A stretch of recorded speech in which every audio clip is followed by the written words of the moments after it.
sobrenatural que, de haber existido, habría hecho de él un ser propio, un ser que se pudiese encontrar en sí mismo. Freud fraguó el psicoanálisis sobre la base de la neurosis como paradigma universal de la estructura subjetiva. Lacan avanzó un paso más y se atrevió a postular la locura como un axioma primario. No la locura en el sentido psiquiátrico de la palabra, sino la negación de la normalidad como un paradigma válido para la condición humana. Que todo el mundo delira fue su manera de traducir el principio fundamental del psicoanálisis, que es: nadie sabe lo que dice. De allí que la normalidad sea un concepto aberrante, puesto que es sencillamente inhumano, es decir, contrario al ser del hombre. En la clínica estamos familiarizados con la pregunta que una y otra vez insiste en los pacientes, fundamentalmente en los primeros tiempos del análisis: ¿es normal esto que me pasa? La mayoría de las personas están divididas entre la desesperada necesidad de ser reconocidas en lo universal de la norma, de allí la creciente presión social para la normalización de todas las alternativas relacionadas, por ejemplo, con la vida sexual, divididas entonces entre esta desesperada necesidad de ser reconocidas en lo universal de la norma y al mismo tiempo el deseo de ser único y excepcional. La cura analítica puede llegar a realizar este último deseo, pero de un modo distinto a como el analizante lo imagina.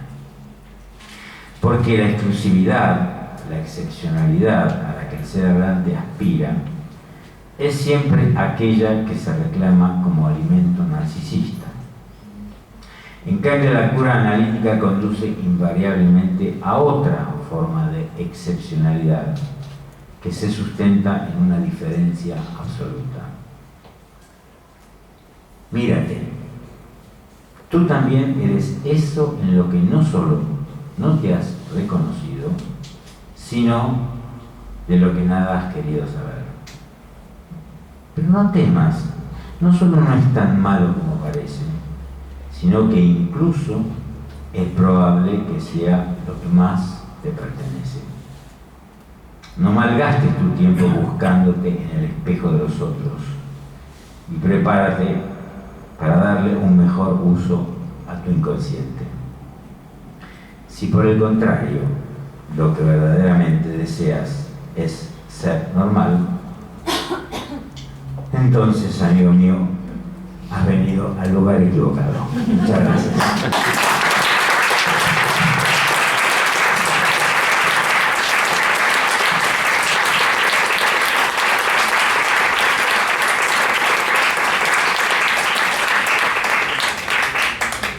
Muchísimas gracias, Gustavo, y seguramente estarán de acuerdo conmigo en mis palabras de presentación de la enorme pertinencia de la conferencia de Gustavo para introducir la cuestión de la peculiaridad de la cura lacaniana.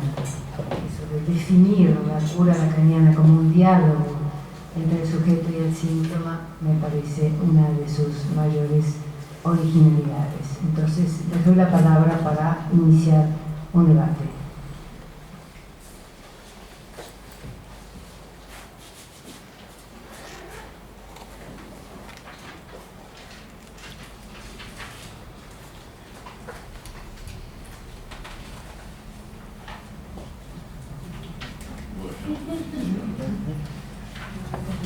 Primer momento de estupor.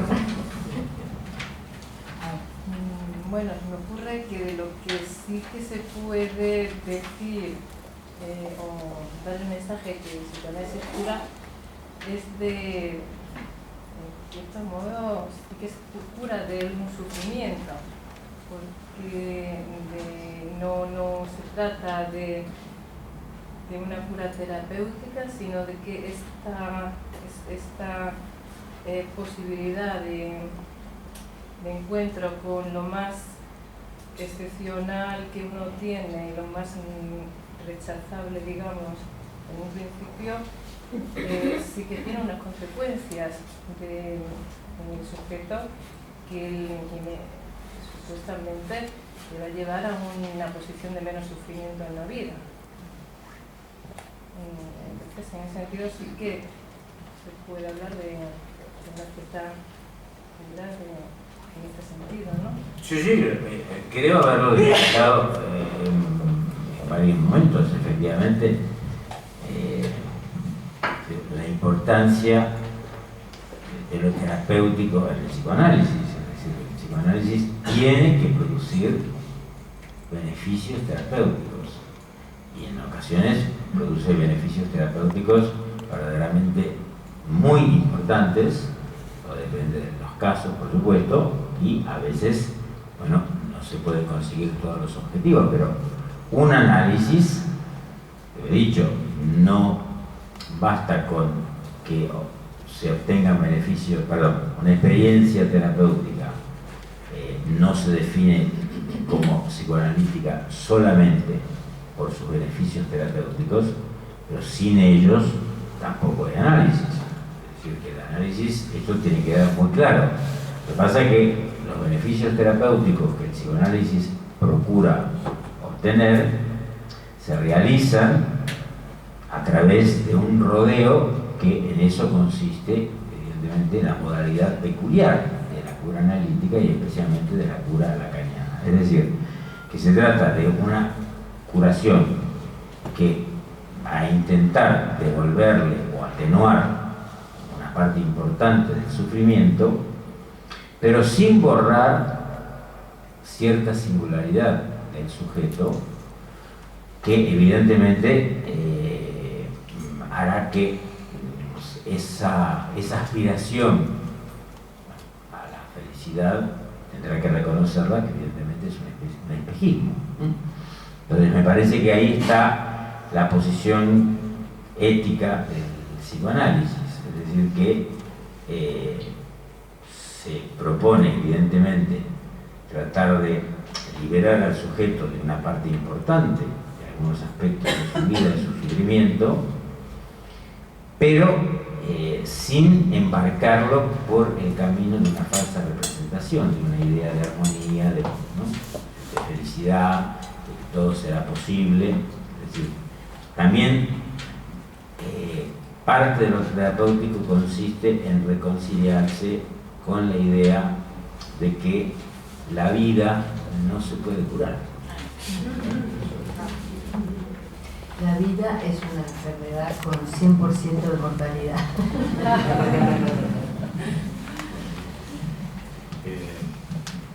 Sí es. Yo voy a puntualizar alrededor de lo que ha dicho la compañera, el diálogo entre el síntoma y el sujeto, ¿no? El síntoma, en todo caso, como el profesor Gustavo, es lo más constitutivo del sujeto, y el síntoma también es una fuente de sufrimiento para el sujeto.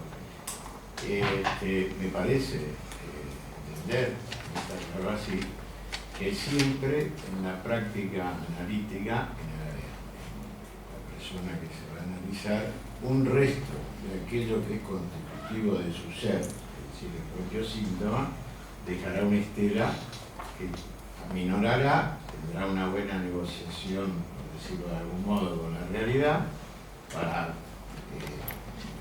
digamos, sosegar un poco la existencia del sufriente, pero va a ser algo que precisamente será su marca personal. Eso es un punto. Y el otro punto es cuando alguien recién se habló de que nada nos puede curar de la vida, ¿no? Por el fundamento del déficit del ser en existencia, ¿no? Entonces, a mí me parece que cuando se hizo referencia a que no es un malestar de lo contingente, no es algo, una patología que uno va y la cura, ¿no? Y entonces eso se solventa. Lo otro que es estructural, es decir, aquello que responde lo voy a decir rápidamente, al malestar del ser en el mundo, por decirlo de alguna manera, eso el psicoanálisis, ahí quiere entender en su ética, no le ofrece, no mercadea, por decirlo así, la venta de una cura. Eso nada más. Me gusta mucho esa manera de plantearlo, efectivamente, no mercadea la venta de una cura, aunque también en ese nivel el psicoanálisis debe procurar que el sujeto pueda habitar, digamos, en esa impropiedad de su ser en mejores condiciones. Bien. Quiero decir, tenemos los dos niveles. Es decir, el nivel de la contingencia por la que un sujeto nos viene a ver, algo tenemos que hacer con ello, esperamos que después de un tiempo no se vaya igual que como vino. A veces pasa que también tenemos que aceptar que como toda terapéutica puede haber un fracaso. Pero también nos ocupamos, es decir, no podemos ocuparnos de este primer nivel sin pasar por él. Ahí creo que esa es la gran diferencia que el psicoanálisis propone. Es decir, mientras que todas las psicoterapias van a intentar, mediante distintas técnicas, aliviar el sufrimiento contingente, un síntoma, pero lo harán sin introducirse en la dimensión de aquello que está en el fundamento de esa contingencia. Esa contingencia, evidentemente, hace su irrupción en un terreno, podríamos decir, es el terreno constitutivo, nativo del ser hablante, que es este terreno, decimos, está lleno de digamos, arenas movedizas, fisuras, que está hecho... Desarmonía. Exactamente. Entonces, y respecto, digamos, a ese suelo originario en el cual el sujeto se instala, donde hay un sufrimiento, podríamos decir, el sufrimiento óntico del sujeto, ahí es donde el psicoanálisis también va a intervenir, es decir, que no se va a limitar a la contingencia que trajo al sujeto, que a veces sabemos que muchas personas dicen, yo me doy por muy conforme con que me hayan librado de este problema, no quiero entrar más en materia, y bueno, uno respeta eso, ¿no? No es cuestión de andar forzando a la gente a que, por lo menos es mi manera de proceder. Es decir, en ese sentido, para mí, la frase de Lacan, cuando alguien se declara dichoso, conforme, es el momento de terminar, me parece una forma muy sencilla que no requiere una gran ciencia para entenderlo. ¿Sí? Porque además, si ese sujeto en algún momento se da cuenta que se apresura un poco a declararse dichoso, bueno, probablemente vuelva, y no vuelve a uno, ir a otro. ¿Sí? Sí, bueno, en primer lugar, felicitarte por la conferencia. Me he quedado con expresiones muy hermosas y muy novedosas. Por ejemplo, que el síntoma es el hospedaje de la impropiedad, de la falta del ser, me parece algo muy hermoso. Pero la pregunta que quería hacerte, porque has insistido en que el verdadero saber sobre esa impropiedad y sobre la capacidad que puede tener cada quien de funcionar en la vida está en el síntoma, en el inconsciente, es decir, en un saber no sabido, y que eso es lo que justifica la existencia del psicoanálisis. Y has remarcado el saber no está en el analista, el saber está en el síntoma. Mi pregunta es, ¿y entonces qué debe saber el analista? Puesto que dedicamos nuestra vida a formarnos y es decir, fortalecer un saber analítico que hace posible esa acción. ¿Qué debe saber? Vamos a ver.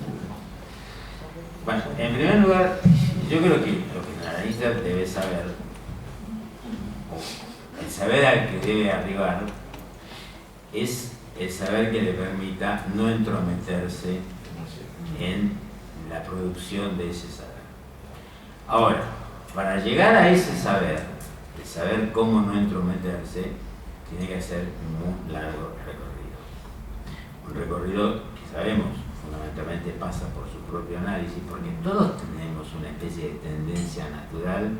¿Quién de nosotros no puede confesar que aún hoy en día, después de 25, 30, 35 años de practicar el psicoanálisis, cuántas veces se nos presenta un sujeto que nos cuenta algo y nosotros por dentro estamos pensando, a ti lo que te convendría, pero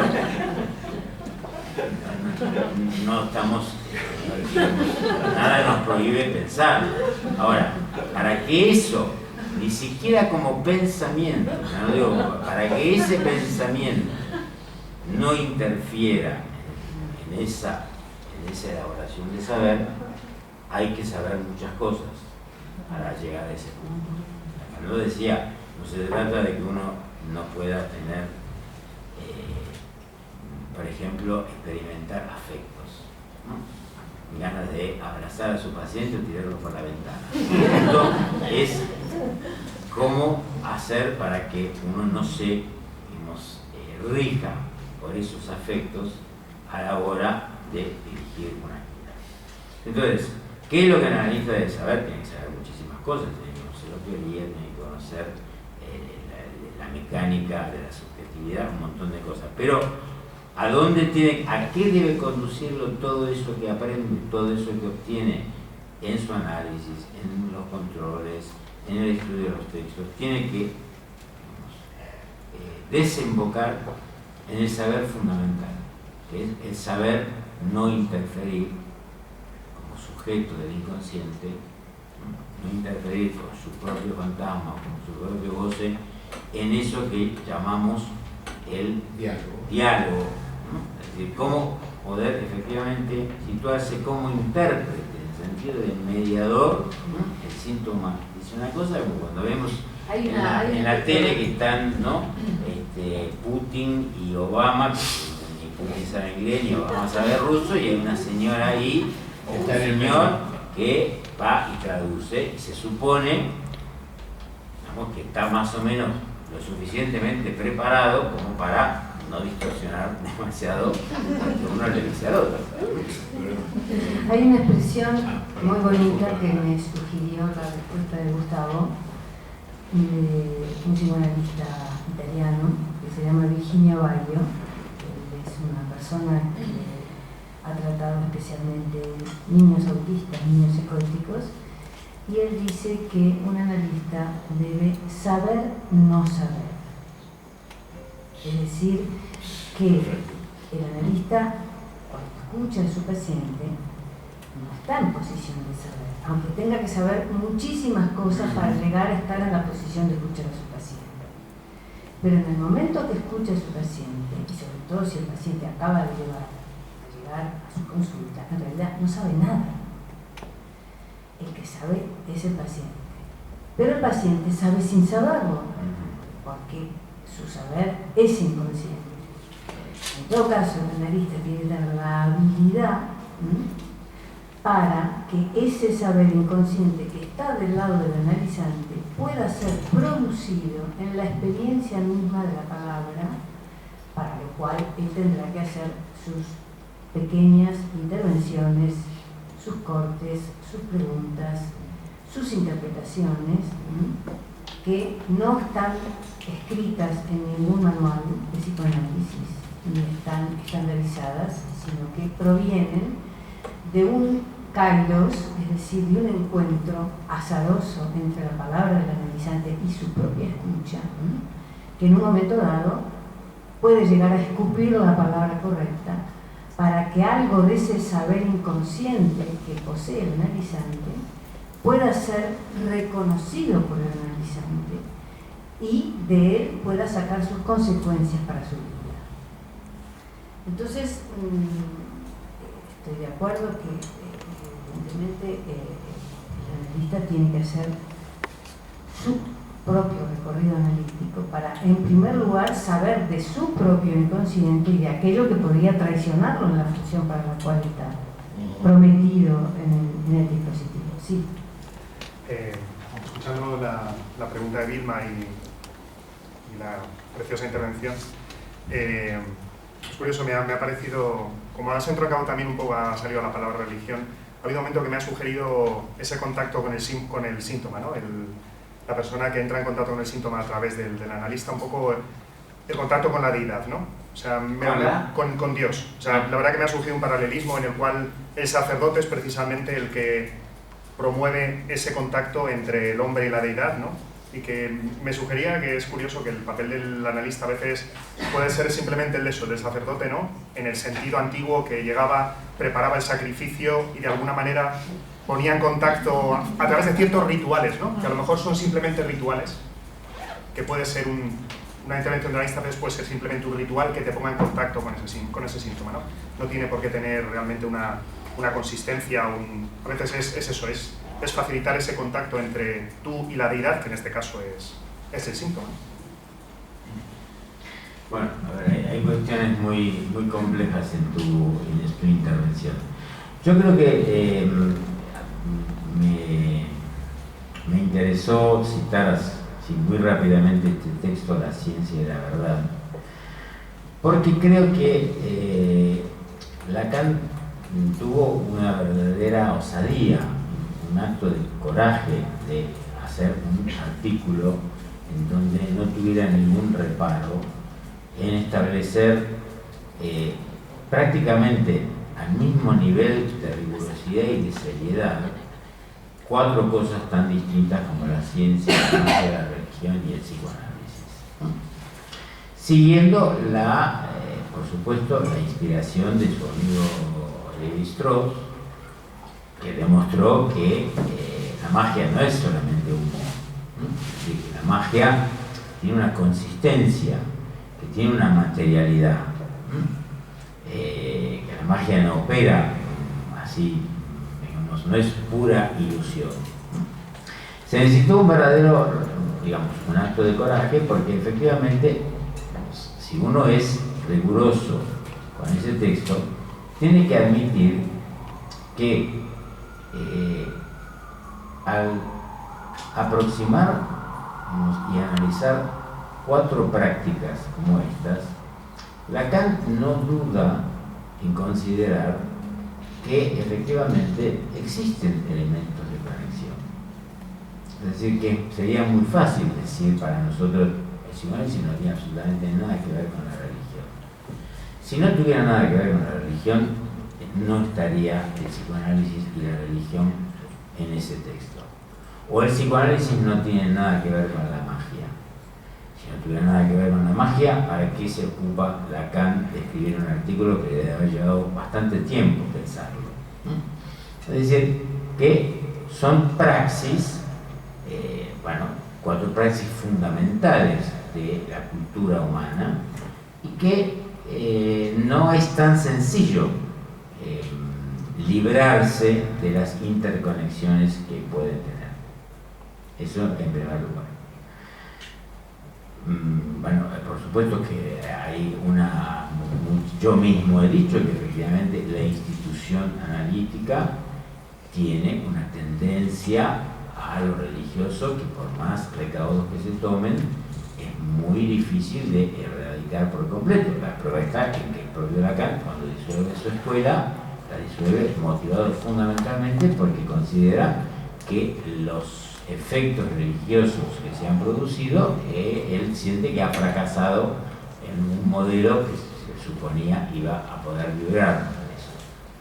Por lo tanto, la cuestión no es negarse obstinadamente, sino que efectivamente se trata de, estar todo el tiempo tratando de esclarecer las dificultades que tiene el discurso analítico, porque fundamentalmente el discurso analítico está hecho por personas, y las personas que lo componen, los analizantes, los analistas, todos, por más psicoanálisis que haya, es decir, no dejan de formar parte de la condición humana, por lo tanto están afectados, quizás un poco más advertidos, pero están afectados también por las mismas miserias, digamos, las mismas bajezas y las mismas también grandezas del resto de los seres humanos. Yo no creo que el analista sea un sacerdote, y creo, aunque evidentemente, bueno, el psicoanálisis hasta el momento, o cuando Lacan interviene en la historia del psicoanálisis, yo creo que lo hace en un momento en donde efectivamente él tiene la impresión de que la función analítica se está convirtiendo en una especie de sacerdocio y de que hay una serie de rituales y hay por parte de él, bueno, un esfuerzo impresionante por tratar de romper la ritualización de la práctica analítica. Eso no quiere decir que se pueda erradicar por completo. Cuando uno trabaja en una consulta, pues también se establece una mecánica, se establece una rutina, y estar a la altura de, podemos decir, de eso, lo voy a decir de esta manera, de ese ideal analítico que nosotros mismos intentamos promover, que es trabajar cada uno, digamos, en uno por uno, que cada encuentro produzca una verdadera invención, bueno, eso lamentablemente no, eso es un ideal que está muy bien tomado como referencia, lamentablemente es difícil estar a la altura todo el tiempo de eso. Pero creo que efectivamente hay una diferencia muy importante. Eso sí, creo que Lacan se esforzó mucho para tratar, al menos, si no lo consiguió en el aspecto institucional, no lo consiguió del todo, creo que ha hecho un esfuerzo para poder, no digamos garantizarlo, pero por lo menos poder mantener bajo cierto control la distinción entre lo religioso y lo que es la experiencia analítica. Que es lo siguiente, es decir, la experiencia analítica comienza de la siguiente manera. Cuando un sujeto viene, primero cree que no tiene ninguna idea de lo que le pasa. En general es así. Uno le pregunta, la mayoría de las personas, de por qué tiene este síntoma, por qué tiene este otro, no tienen la menor idea. Conforme va empezando la experiencia analítica, lo extraordinario es que el sujeto empieza a encontrar sentido. Tanto que se empieza a entusiasmar.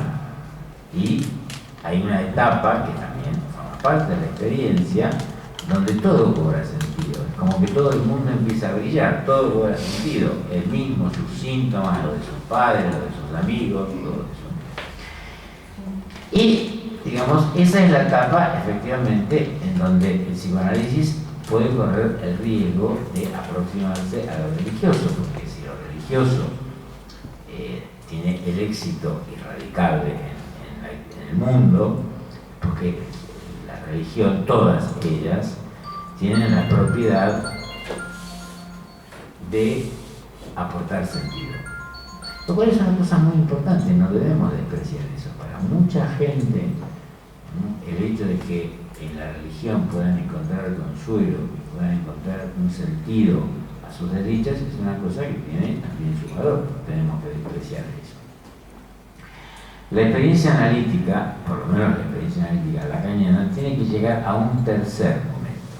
Es decir, primero hay un momento en donde el sujeto dice no entender nada de lo que le pasa. Hay un segundo momento donde empieza a entender mucho.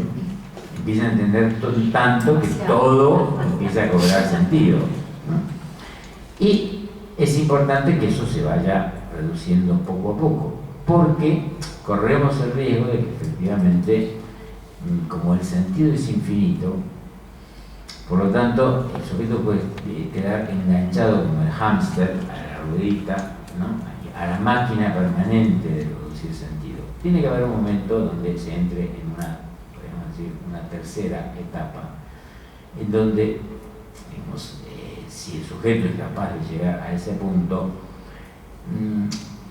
lo más importante de la curación pasa por curarse el sentido, es decir, basta de dejar de que todo sea interpretable.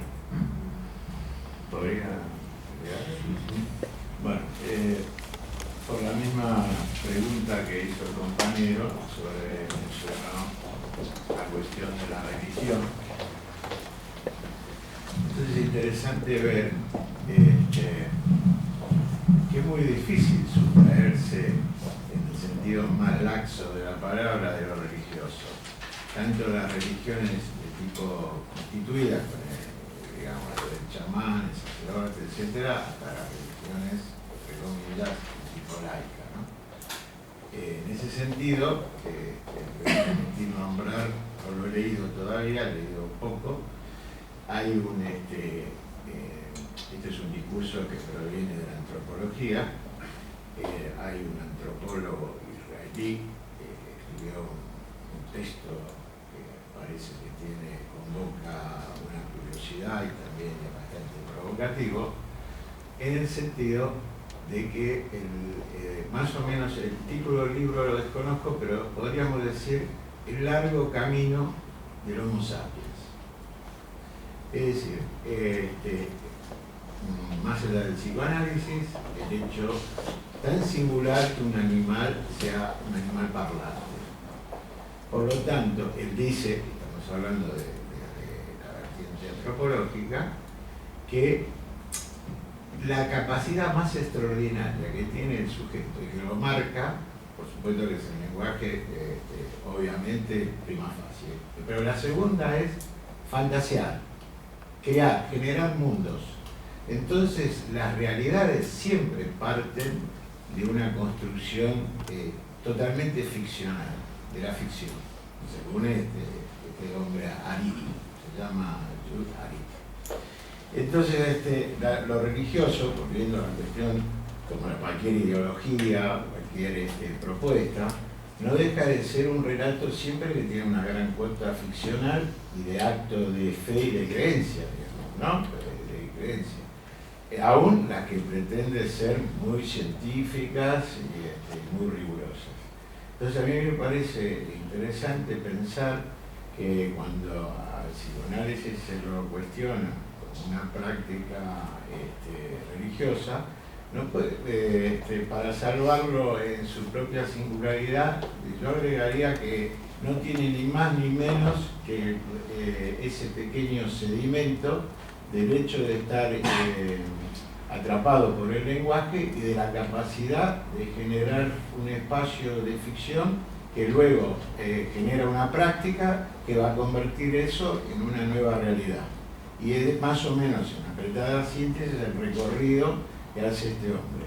Entonces el psicoanálisis no escapa a eso, pero no en el sentido estricto de ser como una religión donde hay un amo y hay alguien que induce al otro de alguna manera a la conducta, sino alguien que interviene para que el sujeto dialogue con su síntoma y, por decirlo de alguna manera, el síntoma es el personaje del saber que va a hablar y ese es el reconocimiento que debe ser el sujeto.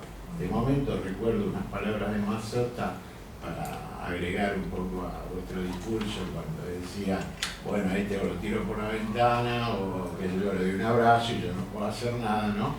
Y le agregaría una cosa más, decía Mazzotta, pensar que este paciente o el analizante está tan cerca de pronunciar unas palabras donde rebotarían en su conciencia y se daría cuenta, pero yo me tengo que callar la boca y no le puedo decir nada. Está merodeando, está dando vuelta, ¿no? Y en un momento hay la posibilidad que las pronuncie y las convoque, que es algo que proviene del espacio del síntoma, y sin embargo, el analista no puedo intervenir, me tengo que apretar la boca y no decir nada. A ver, la audiencia se va a apretar la boca, va a decir algo más. ¿Hay alguna otra pregunta?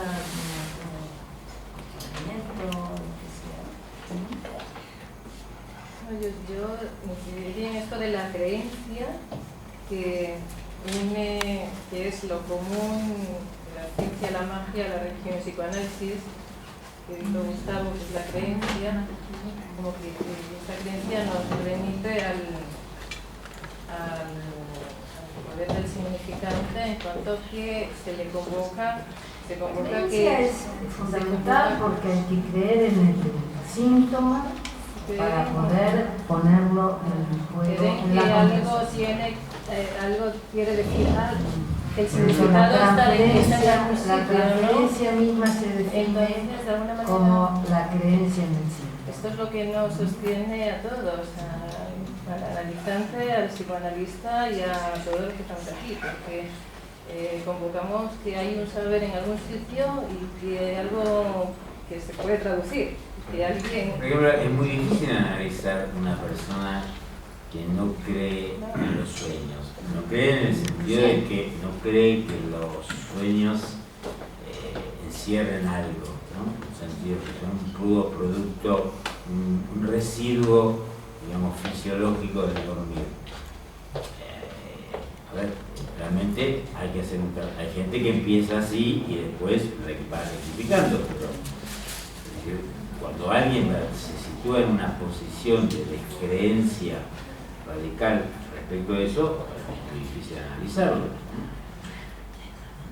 Y el sujeto supuesto saber es importante por esto, porque a lo mejor llega un paciente que no tiene todavía no interroga su síntoma y está en un momento en que no tiene solamente cree en que a la persona que ha ido le puede saber sobre lo que le pasa, y esto es lo que es imprescindible para que comience algo. Entonces, la creencia lo tiene que poner en algún Bien.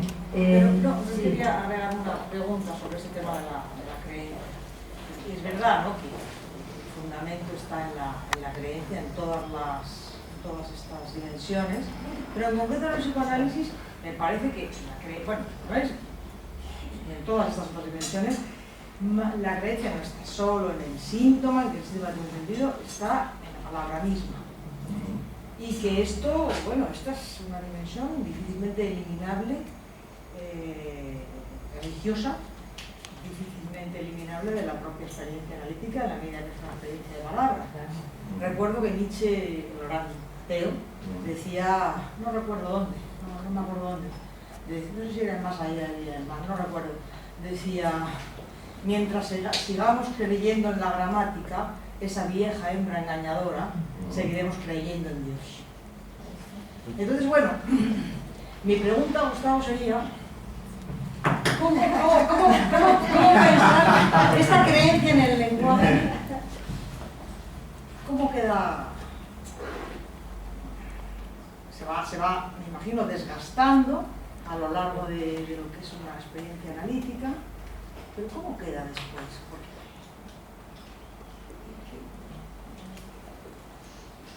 Bueno, a ver, de alguna manera intentaba aludir a eso cuando me refería a que hay que llegar a una tercera fase en donde las palabras ya dejen de inducir a la producción infinita de sentido. Quiero decir, yo creo que la gente, eso a veces uno lo ve, no en todas las personas, pero es verdad que el análisis vuelve a algunos sujetos más rigurosos, menos habladores y más precisos en el uso de la palabra.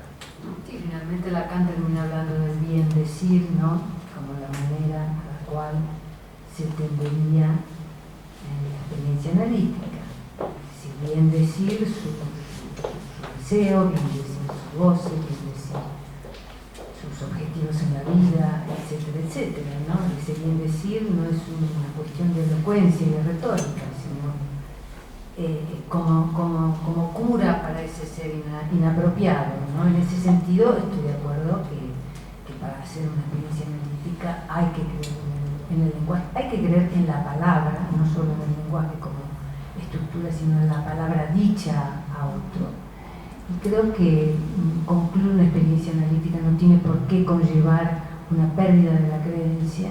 No. Lo que sí hay una transformación en Hay una cuanto transformación efectivamente, si partimos de la base de que efectivamente la palabra puede decirlo todo, vamos a llegar a ese punto en donde el sujeto admite un límite, ¿no? Donde la palabra hay algo que no puede alcanzar y puede reconciliarse con lo que la palabra no puede decir. Bueno, yo creo que ahí hay algo cambia en ese sentido. Bueno, como vamos a hablar la próxima conferencia de los poderes de la palabra, es el momento para recordarlo y esperarlos el jueves que viene.